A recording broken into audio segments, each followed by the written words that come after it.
నమస్కారం. ఇప్పుడు అర్ధాలంకారాలలో ముఖ్యమైనటువంటి వక్రోక్తి అలంకారం గురించి తెలుసుకుందాం. ముందుగా వక్రోక్తి అలంకారం యొక్క నిర్వచనం మన పెద్దలు ఎలా చెప్పారో గమనిద్దాం. వక్రోక్తి శ్లేషకాకుభ్యాం అపరార్థ ప్రకల్పనం. వక్రోక్తి ఏంటంటే శ్లేష చేత కానీ కాకు చేత కానీ వేరొక అర్థాన్ని రాబట్టడాన్ని వక్రోక్తి అంటారు. వక్రోక్తి శ్లేషకాకుభ్యాం అపరార్థ ప్రకల్పనం. శ్లేష అంటే మనకు తెలుసు, నానార్థ సంశయ శ్లేష అంటే ఒక పదానికి ఒకటి కంటే ఎక్కువ అర్థాలు ఉంటే దాన్ని శ్లేష అంటాం. కాకు అంటే ఒక్కొక్కప్పుడు మనం భావాన్ని ప్రకటించడం కోసం ధ్వని మారుస్తాం, దాని ఇంటోనేషన్ అంటాం. ఆ విధంగా ధ్వని మార్చి వేరొక అర్థాన్ని రాబట్టడానికి కూడా కాకు అంటాం.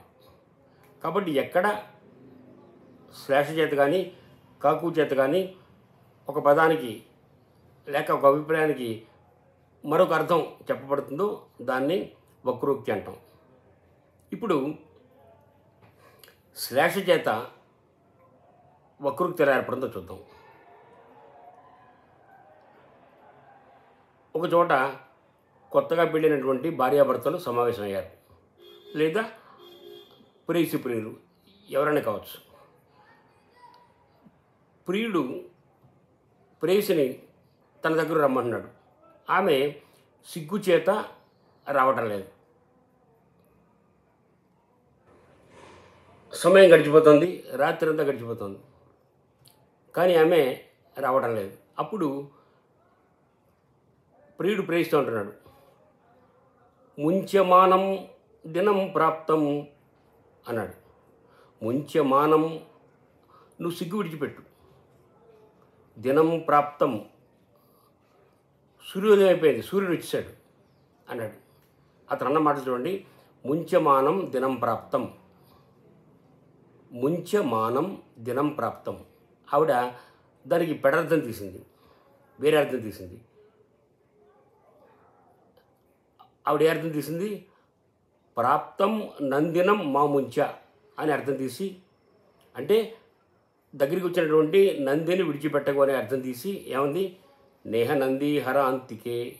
ఇహ ఇక్కడ నంది నా లేడు, హరాంతికే శివుడి దగ్గర ఉన్నాడు అని సమాధానం చెప్పింది.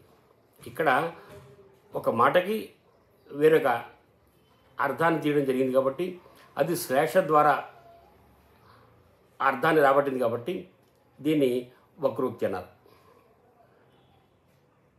అదే మాటని ఆవిడ ఇంకో అర్థంలో ఉపయోగించింది. ముంచ్యమానం దినం ప్రాప్తం అంటే ఆవిడ ఏం చేసింది? ప్రాప్తం నందినం మా ముంచ అని విడదీసి దానికి సమాధానం చెప్పింది. నంది ఇక్కడ లేడు, శివుడి దగ్గర ఉన్నాడని.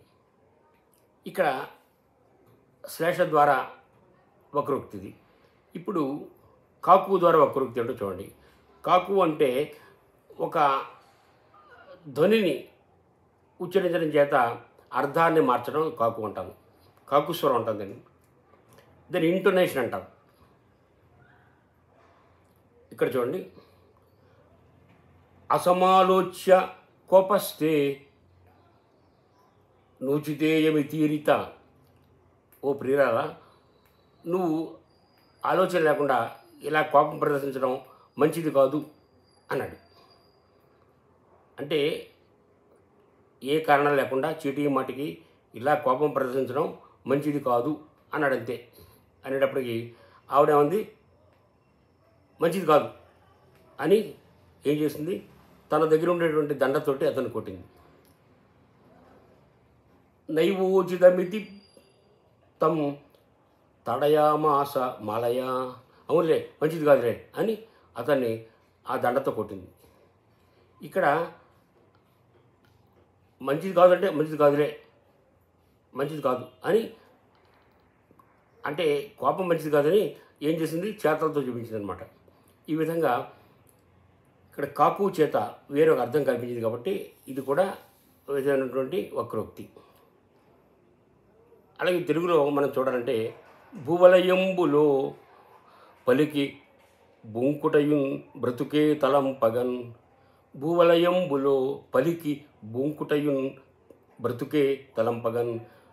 ఈ భూవలయంలో ఒక మాట మాట్లాడి అది మళ్ళీ బొంకడం, అది కూడా బ్రతుకే అనే అర్థంలో ఈ వాక్యాన్ని ప్రయోగించారు. అది బ్రతుక అంటే బ్రతుకు కాదు అని అర్థం. భూవలయంబులో పలికి బొంకుటయున్ బ్రతుకే తలంపగన్. బ్రతుకే అంటే బ్రతుక అంటే బ్రతుకు కాదు అని అర్థం.